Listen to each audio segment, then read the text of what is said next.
사도행전 13장에서부터 공식적인 세계 선교의 첫발이 떼어지는 모습이 나옵니다. 지난주에 말씀드렸듯이 안디옥 교회에서 바나바와 사울을 선교사로 세웠습니다. 바나바와 사울, 이 두 사람은 여러분 국내파 히브리 유대인들이 아니라 어디파예요? 해역파입니다. 해역파. 여러분 헬라파 유대인들이에요. 바울은 길리기아 다소 출신으로 어려서부터 외국에서 자라다가 청년 시절에는 거꾸로 어디로 돌아왔어요? 자국이죠. 자국 예루살렘으로 유학 가서 율법을 공부했습니다. 지금 우리식으로 이야기하면 재미교포 3세로 태어나 자라다가 한국에 있는 대학으로 유학으로 온 거예요. 바나바 역시 헬라파 유대인으로 그 당시 헬라 문화의 발상지라고 해도 과언이 아닌 구브로라는 큰 섬에서 태어난 레위 족속입니다. 그러니까 이 두 사람은 헬라 문화권에서 자란 사람들로서 헬라 문화에 익숙했고 그 당시 세계 통용어였던 헬라어도 아주 능숙하게 자했던 사람이에요. 1세기 때나 지금이나 선교를 하는 데 있어서 가장 중요한 게 뭐냐? 여러분 가장 중요한 게 뭐예요? 여러분 언어입니다. 언어. 그리고 그 나라 문화를 이해하는 것입니다. 선교라는 말 자체가 언어와 문화권이 다른 곳에 가서 복음을 전하는 것입니다. 그러다 보니 외국 문화, 헬라 문화에 익숙하고 언어까지 되는 디아스포라 유대인들이요, 세계 선교의 쓰임을 받게 된 것입니다. 그래서 선교사들이 선교지에서 가장 먼저, 제일 먼저 하는 게 뭐냐? 언어를 공부하고 그 나라 문화를 익히는 것입니다. 다른 나라 언어를 배운다는 것이 쉬워요? 쉽지 않아요? 쉽지 않습니다. 그리고 그 나라 문화를 이해하는 것도 쉽지 않습니다.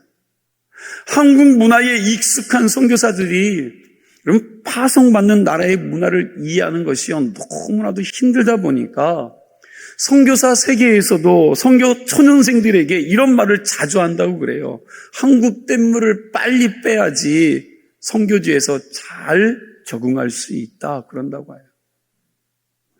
자국에서의 몸에 밴 이 오래된 관습을 빨리 벗어버리고 현지 문화를 빨리 이해하고 적응해야지만 선교를 잘할 수 있다는 거죠.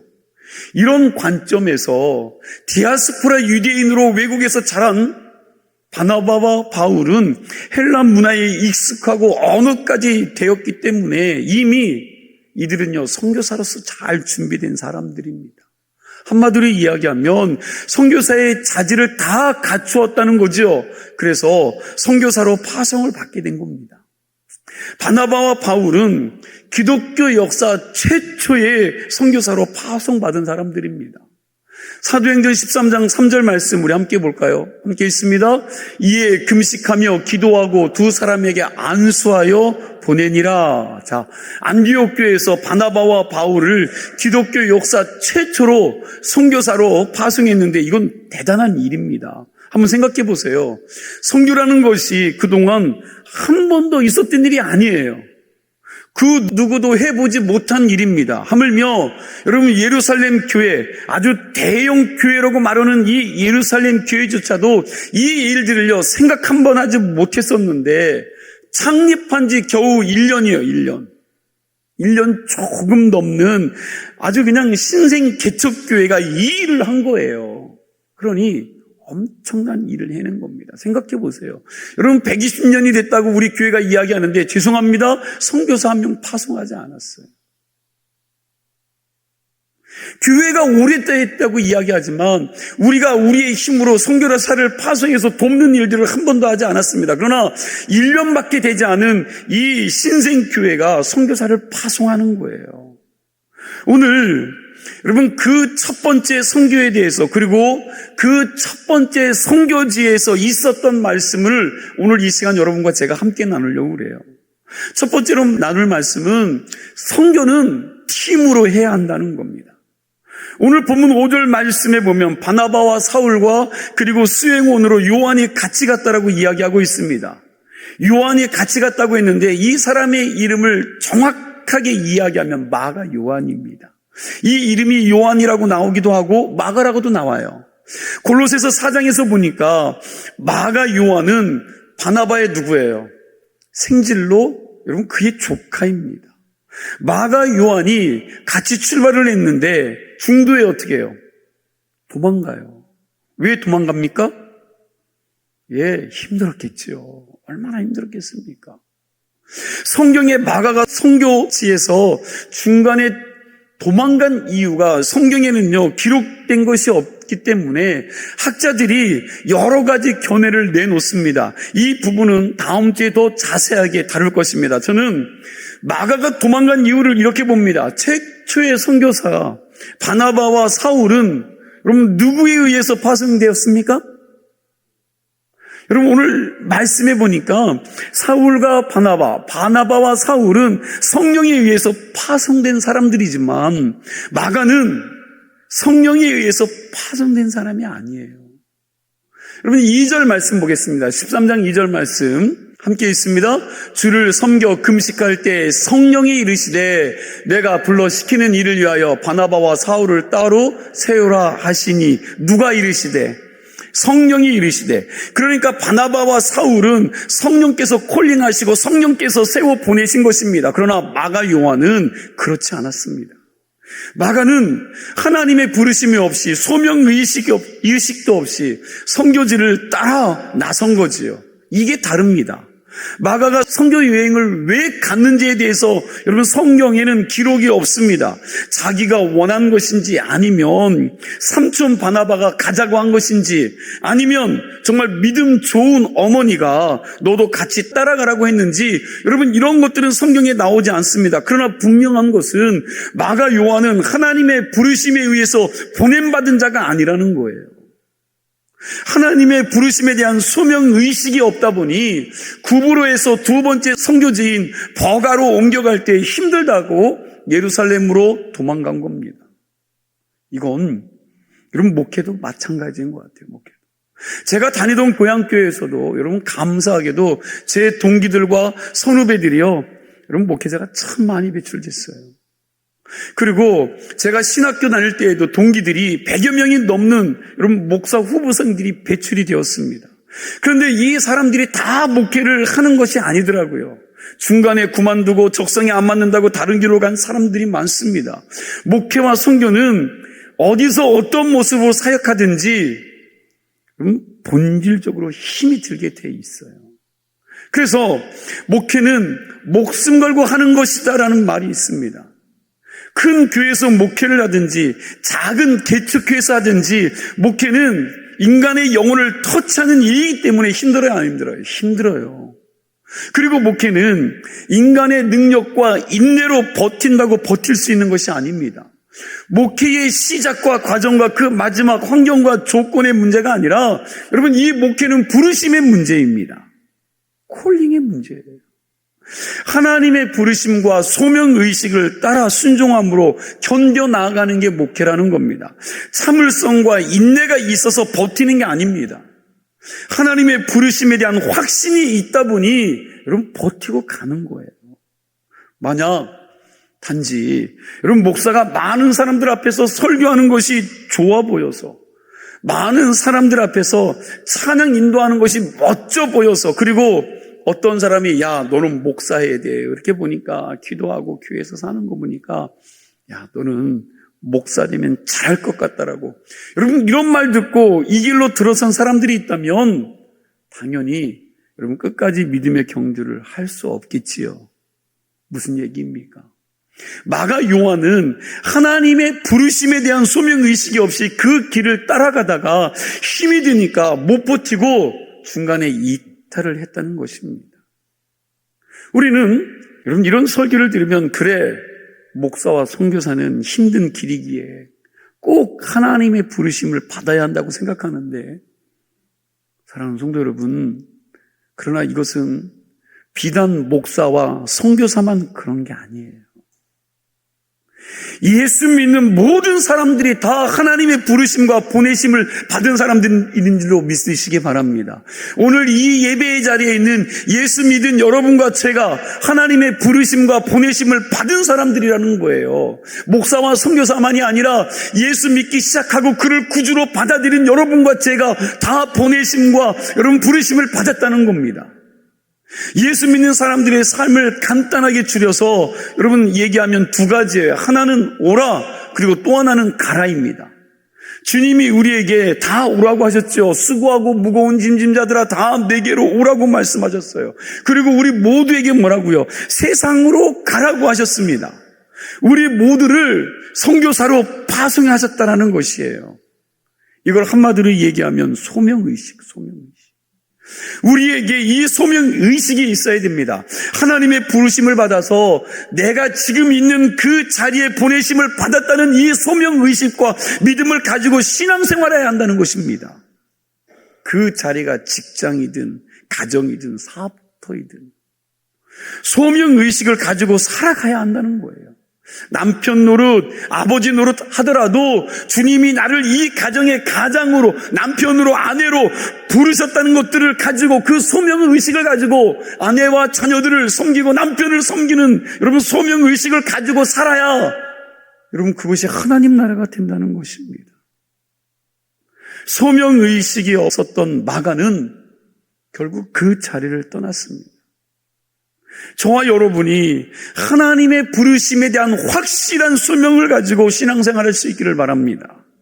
자, 처음에는 이렇게 바나바와 사울과 마가 요한 세 명이 한 팀이 되어서 선교를 간 겁니다. 그리고 안디옥 교회는 뒤에서 뭘 했을까요? 여러분 기도와 물질로 여러분 도왔다는 거예요. 선교는 혼자 할 수 없습니다. 선교는 팀으로 하는 것입니다. 그동안 살펴보았듯이 바나바와 사울은요 보통 사람들이 아니에요. 둘 다 아주 똑똑한 사람들입니다. 좋은 교육을 받았고요, 좋은 가정에서 자랐습니다. 둘 다 똑똑한 사람들이기 때문에 여러분 이 사람들 둘이 같이 가지 않아도 돼요. 혼자 가더라도 여러분 거뜬히 선교를 감당할 수 있는 사람들이었습니다. 그런데 그럼에도 불구하고 하나님의 성령이 이 두 사람을 불러 세워서 안디옥 교회와 한 팀이 되게 하셔서 같이 가게 하셨다는 거예요. 선교는 혼자 하는 것이 아니기에 선교사들 세계에서도 하는 말이 있어요. 가는 선교사가 있고 여러분 보내는 선교사가 있는데 여러분 앞에 일선 현장에서 사역하는 사람들을 뭐라고 부를까요? 가는 선교사예요. 가는 선교사. 그리고요, 여러분과 저는 무슨 선교사예요? 예, 맞습니다. 보내는 선교사예요. 여러분 뒤에서 물질과 기도로 돕는 사람들, 이런 사람들을 돕는 선교사라고 이야기합니다. 그런데 여러분, 가는 선교사 가정 하나 파송하려면, 가는 선교사 가정 하나를 파송하려면 보내는 선교사는요 수십 명, 수백 명이 되어야 한다는 걸 아십니까?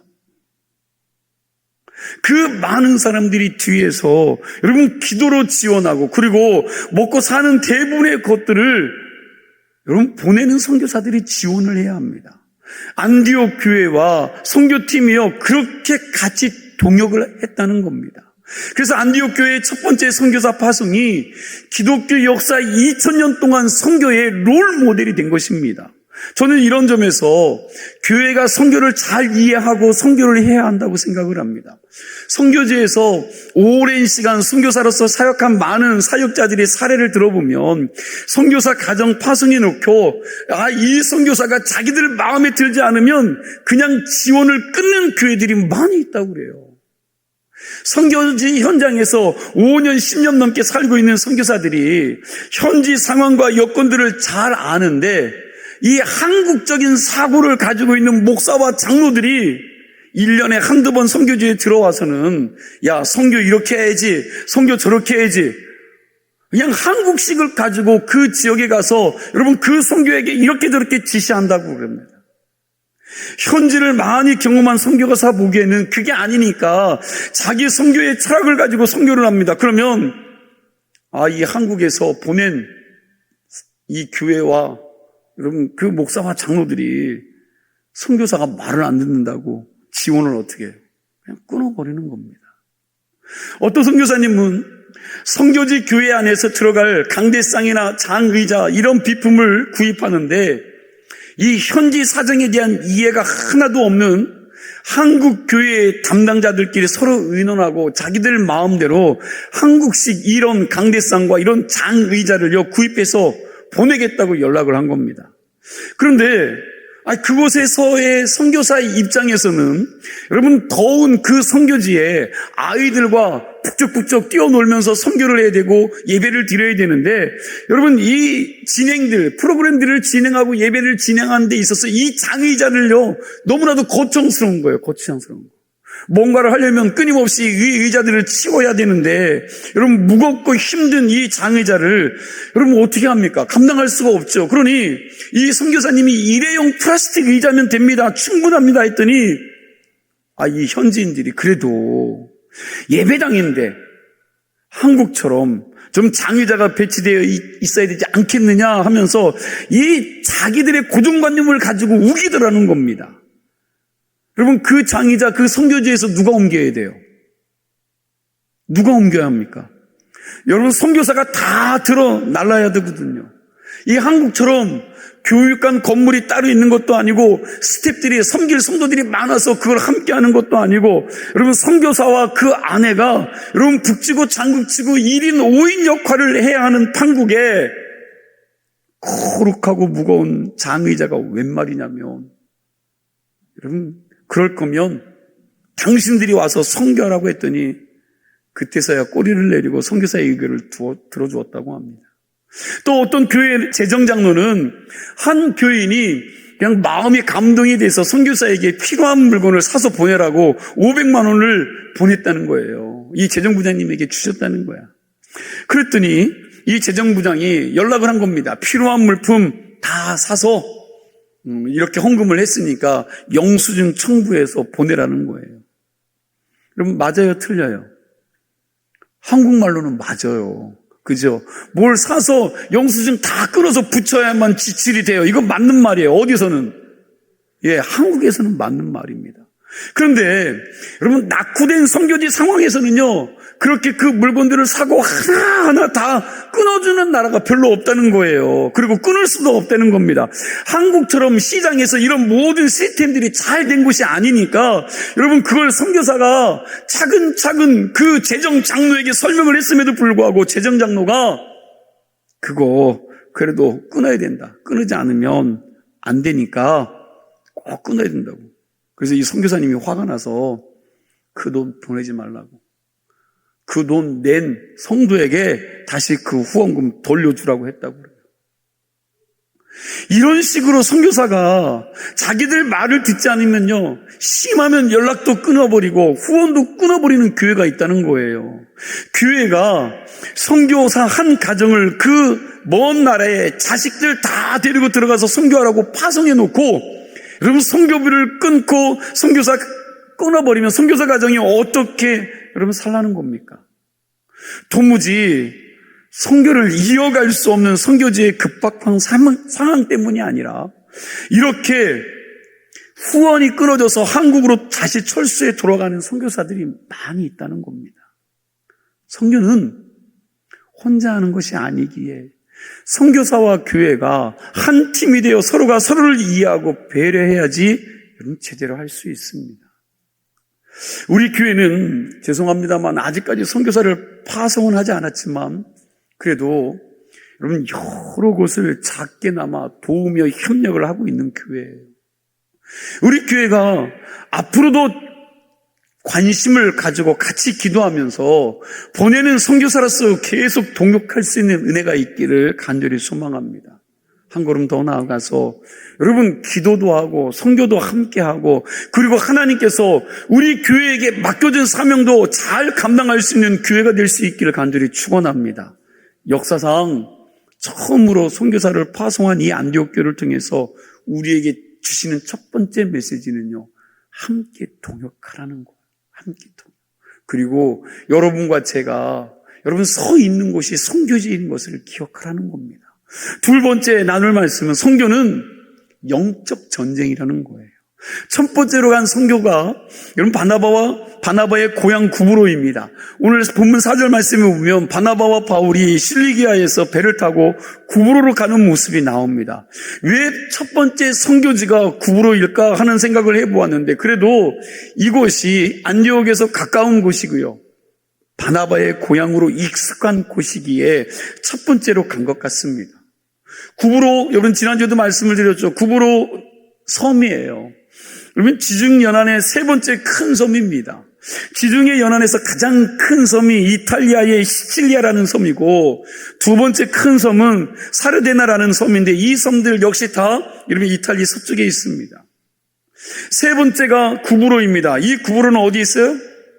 튀르키예, 여러분 터키 남쪽에 75km 정도 떨어진 섬으로 지금은 키프로스 공화국이에요. 여러분 섬나라입니다. 영어로는 사이프러스라고 이야기합니다. 하여튼 여러분 이 섬이 엄청나게 큰 섬입니다. 우리나라에서 가장 큰 제주도의 몇 배요? 5배라고 말씀을 드렸어요. 충청북도와 제주도를 합친 면적입니다. 섬나라이다 보니 지금은 관광지가 되어서요, 굉장히 잘 사는 나라가 되었습니다. 이 섬에 15개의 도시가 있는데, 바나바와 사울이 이 중 2도시에 가서 선교를 했습니다. 그 도시 이름이 뭐예요? 살라미와 바보라는 도시예요. 구브로의 첫 번째 선교지가 살라마라는 곳인데, 이곳에 디아스포라 유대인들이 많이 있었던 것 같습니다. 5절 말씀해 보니까 거기에 있는 유대인들의 회당을 다니면서 뭘 전했어요? 하나님의 말씀을 전했다고 하고 있어요. 그리고 두 번째로 간 도시가 바보라는 행정도시입니다. 이 도시에 누가 살고 있었느냐? 총독 관저가 있습니다. 이 총독이 바울의 이름과 같은 서기오 바울이에요. 로마 총독 서기오 바울이 이 도시에 살면서 구브로를 다스리고 있었습니다. 여기서 아주 센 강적을 만나게 돼요. 우리 6절에서 8절까지 말씀을 집중해서 한번 잘 읽어보시기 바랍니다. 우리 함께 6절에서 8절까지 함께 있습니다. 온 섬 가운데 지나서 바부에 이르러 바 예수라는 유대인 거짓 선지자의 마술사를 만나니, 그가 총독 서기오 바울과 함께 있으니 서기오 바울은 지혜 있는 사람이라 바나바와 사울을 불러 하나님의 말씀을 듣고자 하더라.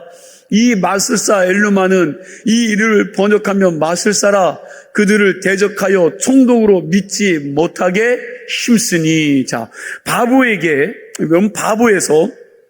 총독 서기오 바울에게 하나님의 말씀을 전하려고 했는데, 바 예수라는 유대인의 거짓 선지자 마술사가 총독에게 복음 전하는 것을 어떻게 해요? 예, 방해합니다. 방해. 이 마술사의 이름이요 바 예수인데, 바는 히브리어로 아들, 자식이라는 그런 뜻이에요. 바디메오 할 때 여러분 이게 무슨 뜻이에요? 디메오의 아들이라는 말입니다. 그러니까 바 예수는 누구의 아들이에요? 예수의 아들입니다. 여러분 이런 이름을 가진 이 인간이 마술사가 되었으니 여러분 기가 막힌 일 아닙니까? 이 거짓 선지자 마술사가 총독하고 같이 있었는데, 우리가 여기서 알 수 있는 게 뭡니까? 총독이 자기 옆에 점쟁이 마술사를 참모로 두었는데, 정치와 무속은 늘 여러분 깊은 관계가 있다는 것을 우리가 알게 되는 거예요. 권력자들이나 사업가나 인기 있는 연예인들은요, 늘 불안한 마음을 가지고 있습니다. 지금은 자기가 돈도 있고 인기도 있고 권력도 쥐고 있지만 언제 어떻게 될지 예측할 수가 없어요. 특히 정치인들은 항상 여론과 통계 지지율을 의식하지 않을 수가 없습니다. 지금은 여러분 어느 정도 지지를 받고 있지만 이게 얼마 안 있어로 바람 한번 불면 어떻게 될지는 모르는 일들이에요. 그러다 보니 권력자들은 불안해서 자기 주변에 2계통의 사람을 둔다고 그래요. 첫 번째는 전문가입니다. 요즘식으로 이야기하면 여러분 정치 컨설턴트예요. 그래서 이 사람들은 그나마 건강한 참모들입니다. 이 사람들은 합리적인 사고를 가지고 정치가들에게 어드바이스를 해줍니다. 그리고 두 번째 계통의 사람들이요, 미래를 예측하는 무당과 점쟁이들입니다. 앞에서 어떤 일이 일어날지 모르니까 미리 예측한다는 무속인들을 두는 거예요. 사업하는 사람들이나 여러분 연예인들도 마찬가지입니다. 그래서 정치인들이나 사업가나 연예인들 근처에는요, 누가 많아요? 여러분, 점쟁이들, 무속인들이 많은 것 같아요. 그런데 오늘 총독 옆에 있었던 이 마술사가, 총독이 바나바와 사울을 불러서 하나님의 말씀을 들으려고 하니까 뭘 해요? 방해를 놓는 겁니다. 이 마술사가 뭐가 끊기게 생겼어요? 자기 밥줄이 끊길까봐 바나바와 사울을 대적해서 총독으로 하여금 예수를 못 믿게 하는 거죠. 오늘 본문 8절 하반절에 보니까 뭐라고 말하냐면, 총독으로 믿지 못하게 뭐 했다고요? 힘쓰니 아주 힘써서 방해한 겁니다. 그동안 이 기생충 같은 마술사가 총독 옆에 꽉 붙어서 사기치면서 권력을 통해서 나오는 돈을 빨아먹었는데, 이들에게, 이 총독에게 복음이 들어가면 자기 밥줄이 끊어질 것 같으니까 여러분, 총독이 복음을 듣지 못하도록 기를 쓰고 애를 써서 방해하는 거예요. 힘써서 방해하는 겁니다. 바울이 이 마술사를 보고요, 머리 꼭대기까지 화가 난 겁니다.